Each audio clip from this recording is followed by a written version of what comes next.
sheet of notes. And so the final exam is comprehensive, but it leans more heavily into the second half of the semester. All right, so there are a total of, I believe, 12 questions. Some are going to be a little bit longer than others, but for the most part, the first 4 or 5 should be very quick. So they're all architecture questions, not asking you to write really any code, just concept-based, and so we can go through them here. So the first question is basically, in the context of this course, asking you to describe at a high level what is an embedded system, or sorry, is the embedded system the same as a CPU, right? So understand the differences, right, between an embedded system and a CPU. And then another question is, if you're comparing two CPUs, for example, if you're comparing two CPUs and you're looking at the size of their instruction decoders, comment on, generally speaking, which CPU you would find to be more of a complex architecture, right? What's more complex CPU if you were comparing two CPUs that had different instruction decoders? Another question is just, why would an embedded system want to contain multiple types of memory? Right, so you can think about that in terms of, why would I have, going all the way back to the memory set of slides where kind of volatile and non-volatile memory is required, or all these kind of under the hood, right? Another question is asking about the identifying where a specific register is in the data memory space. So it's asking about the TCNT0 register and where in what specific region of the data memory space that's found in. Okay, and then another question here is just a multiple choice, and it's about configuring a peripheral for usage of the interrupt controller, right? There's a proper sequence to follow, so it's asking a question about identifying the proper sequence for that operation. Question 5 is about the ADC, and it's going to ask a question about how many machine cycles certain events take with the ADC.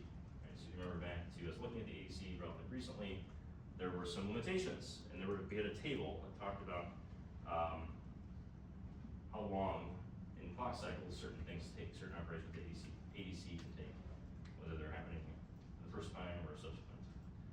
Another question is just explaining what is indirect addressing, and give an example or explain why this can be advantageous.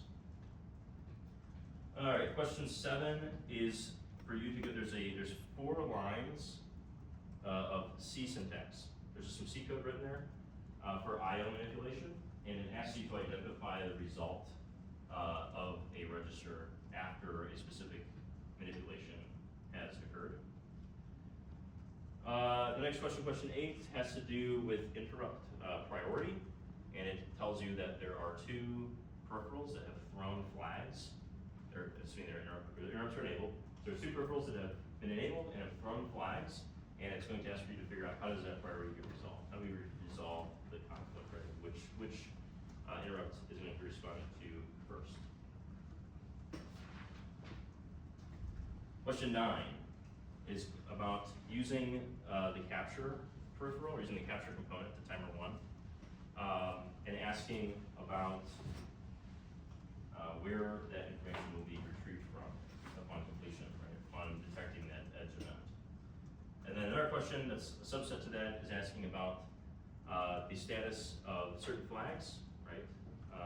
During the CPC mode of timer operations.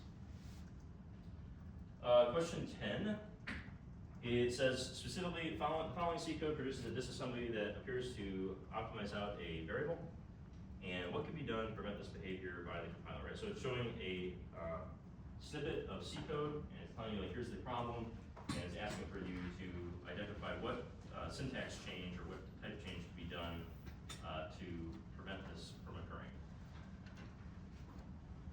Okay, and those are kind of like the quick ones, and then the last 2 are sort of calculation-based questions. So the question 11 is talking about a very specified PWM mode, so it's going to be familiar with the types of PWM modes, right? We talked about 2 of them mainly.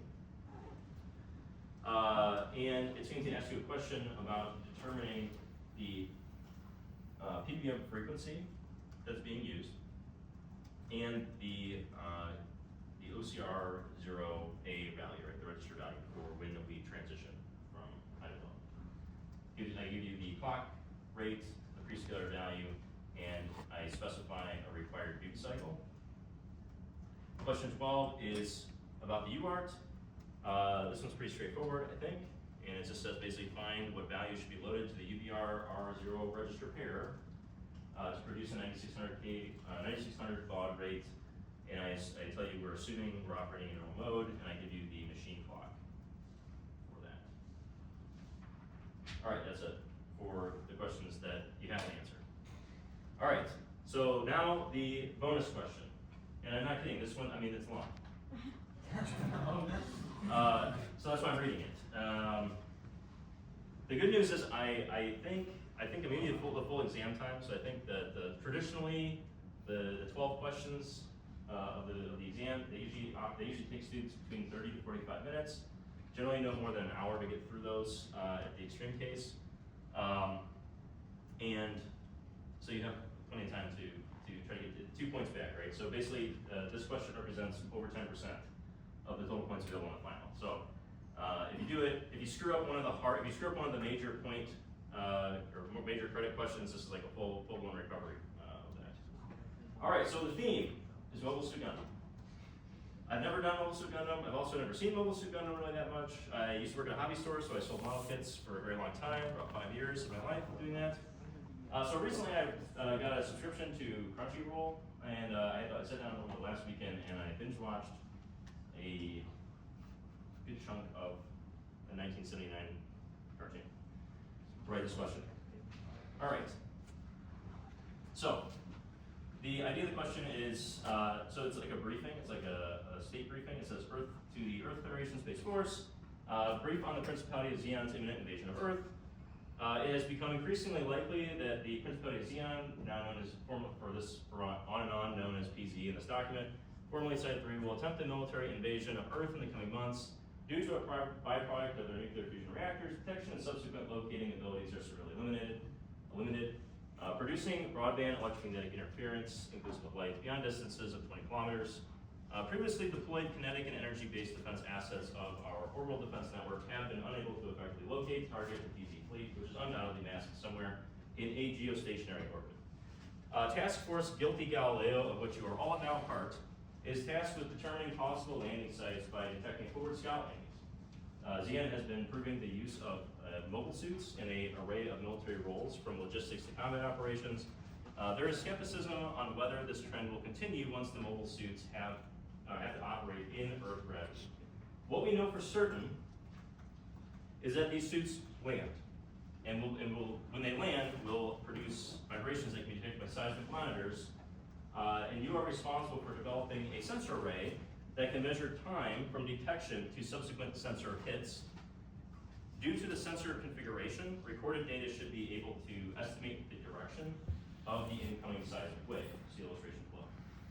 So that's just the preface. The question you have to actually answer is explain in detail what microcontroller peripherals you should use for quickly detecting the first sensor hit and then measuring the time of the subsequent sensor hits. For full credit, draw a functional block diagram of how your embedded program would operate. Typical diagrams would include a state where peripherals and variables are initialized, and then various looped over states that describe elementary system operations. So the state machine is really simple. Again, not asking for a ton. I want you to, this is an engineering, this is what we do day in and day out in engineering. We do very simple drawings, right? We turn all our designs into sock puppets. And we start with saying, okay, what's going to happen in the initialization state? How are we going? What's the bare minimum? What's the functional operation? Right? What does this thing need to do? What peripherals are we going to utilize to do this? And then ultimately, what are we going to loop over? Like we're going to read, react. What's the state going to look like? And then the illustration is basically just showing you that you're going to have 3 sensors here, which are necessary, and we have a wavefront coming in. And by measuring the time displacement between these, we hope to have a way of determining direction. And of course, I hope we are already all aware of a very useful peripheral that we can use to measure time. All right, so that's it. That is the exam question, the bonus question. So hopefully that's interesting. And if we read it ahead of time, so you all know exactly what is on it. So that brings us to the end of the semester. I hope you